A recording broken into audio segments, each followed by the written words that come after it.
Hey there, Louis here for Imbibe, and I'm at a tasting with Bill Hardy. He's right there. Hi. Hey Bill, how you doing? And Donald from Bouchon, Breton. I often describe it, it's a bit like the difference between my grandmother and probably some of the guys who make those wines. Eileen, we try and make it so it has real power, as in concentration, but still has elegance, still has style.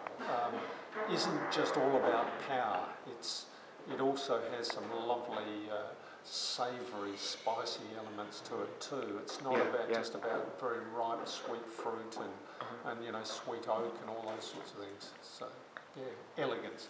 The old classic talk about a fist in a velvet glove. A lovely bit of velvet glove round a very, what is a concentrated wine. Excellent.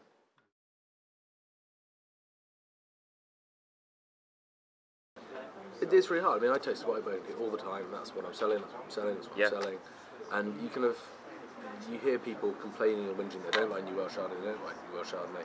I don't sell a lot of it anymore. I guess maybe I'm not pushing it. And it's just, it's so nice to be reminded of the serious unimpeachable quality of some of those wines. Yeah. But for me, I mean, the 06, the 05, the 04, the three wines that had the Tasmanian fruit. Yeah. That had this incredible directness and focus in their fruit. I mean, I think we both preferred the 04, which was just, I guess, at its peak, it was a bit more mature. It was starting to get some sort of kind of earthy, kind of funky characters in there, the kind of breadiness, along with that lovely sort of tight peach fruit. Yep. Yeah, definitely. Beautifully integrated oak. Really, really good wine. But moving on to the Shiraz, I mean, those Shiraz, we're actually slightly restrained.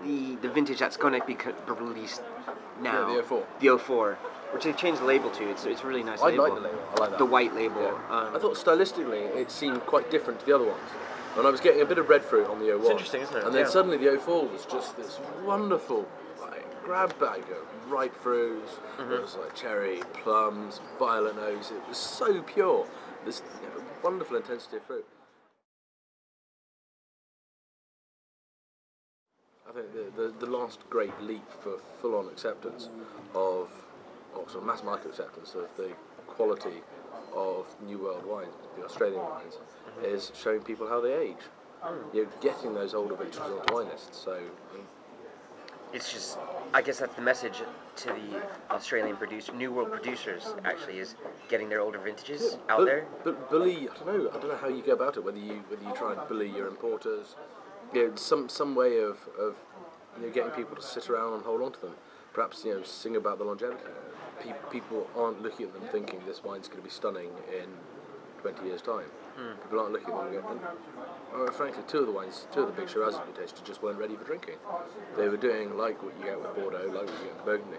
They were in that mute middle age. They were just closed. I guess they're fruit bombs when they're young, closed down and then emerge as much more interesting afterwards.